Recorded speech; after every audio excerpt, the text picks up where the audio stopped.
Boa noite, pessoal. Agora a gente vai ler Neemias, capítulo 10 e Atos, capítulo 20.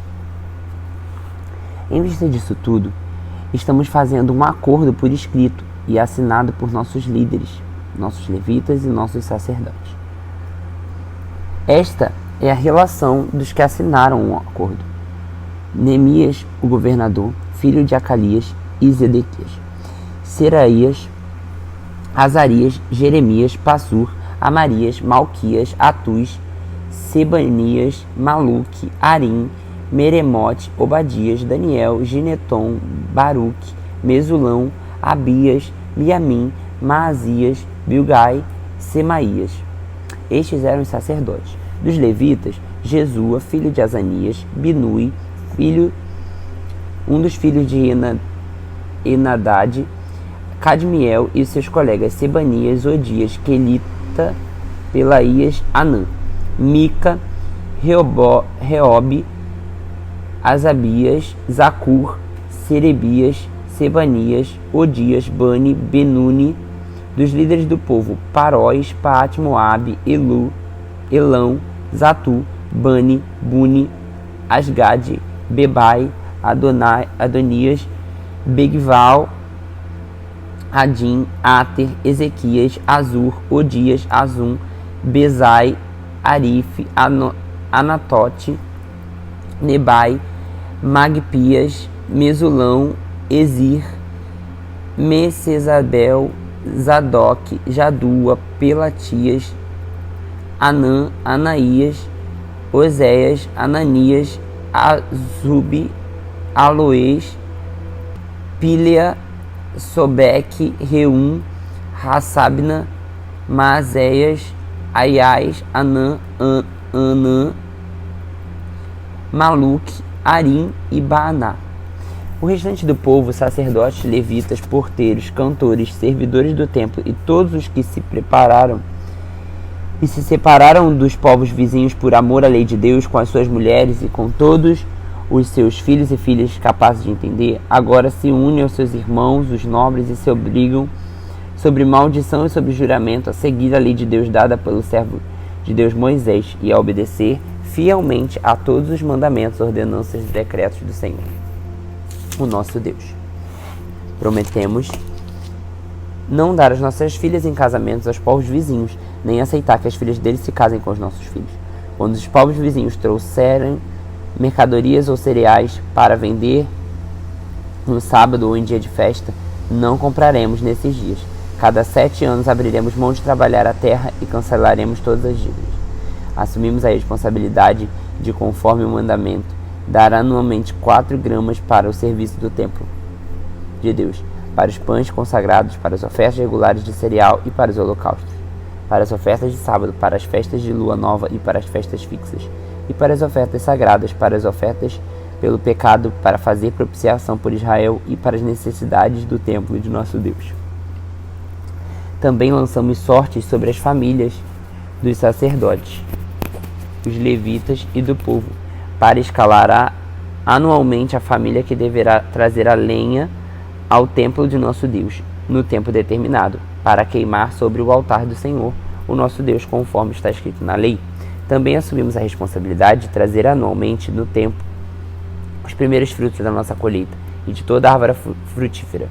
Conforme também está escrito na lei, traremos o primeiro dos nossos filhos e a primeira cria dos nossos rebanhos, tanto de ovelhas como de bois, para o templo do nosso Deus, para os sacerdotes que ali estiverem ministrando. Além do mais, traremos para os depósitos do templo do nosso Deus, para os sacerdotes, a nossa primeira massa de cereal moído e a nossa primeira oferta de cereal. Do fruto e de todas as nossas árvores e do nosso vinho e azeite traremos o dízimo de nossa colheita para os levitas, pois são eles que recolhem os dízimos de todas as cidades onde trabalhamos. O sacerdote descendente de Arão acompanhará os levitas quando receberem o dízimo, e os levitas terão que trazer 1/10 dos dízimos ao templo do nosso Deus, aos depósitos do templo. O povo de Israel, inclusive os levitas, deverão trazer ofertas de cereal, de vinho, de azeite e dos depósitos onde guardam os utensílios do santuário. É onde os sacerdotes ministram e onde os porteiros e os cantores ficam. Não negligenciaremos o templo do nosso Deus.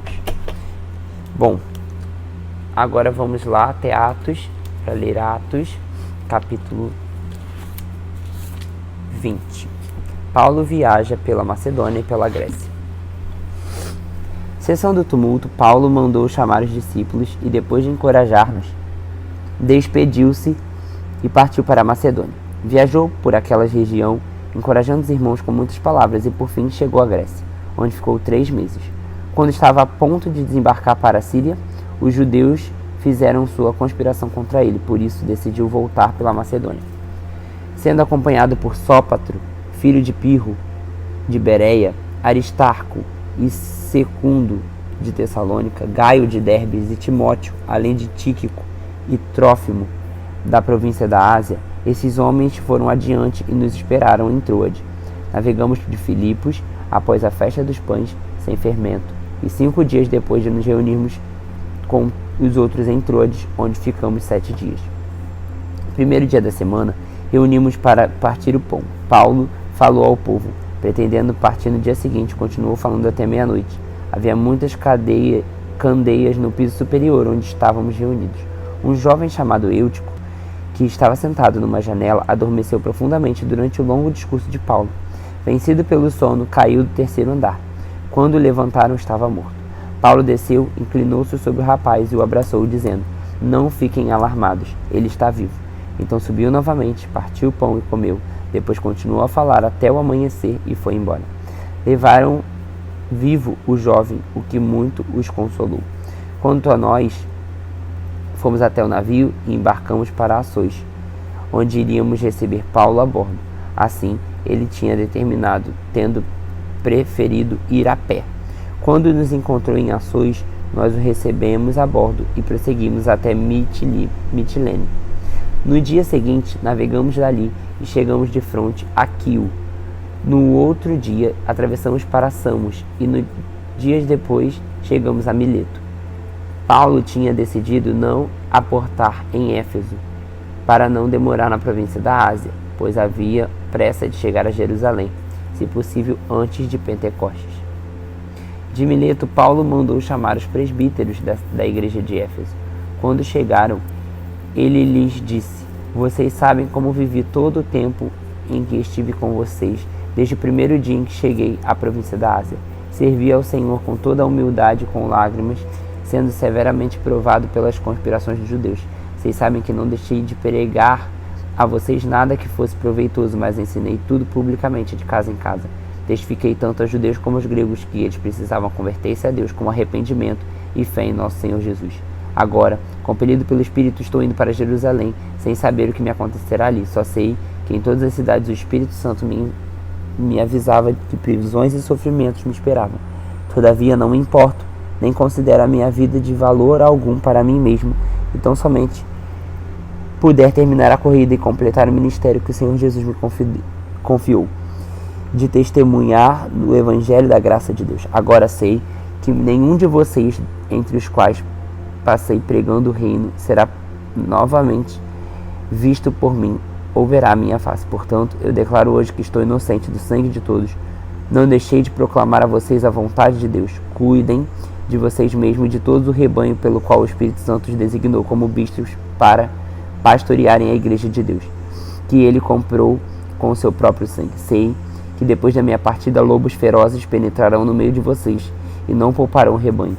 E dentre vocês mesmos se levantarão homens que torcerão a verdade, a fim de atrair os discípulos. Por isso vigiem. Lembre-se de que durante 3 anos jamais cessei de advertir cada um de vocês disso, noite e dia, com lágrimas. Agora eu os entrego a Deus e à palavra de sua graça, para que vocês edificá-los e dar-lhes herança entre todos os que são santificados. Não cobicei a prata, nem o ouro, nem as roupas de ninguém. Vocês mesmos sabem que as minhas mãos supriram minhas necessidades e as dos meus companheiros.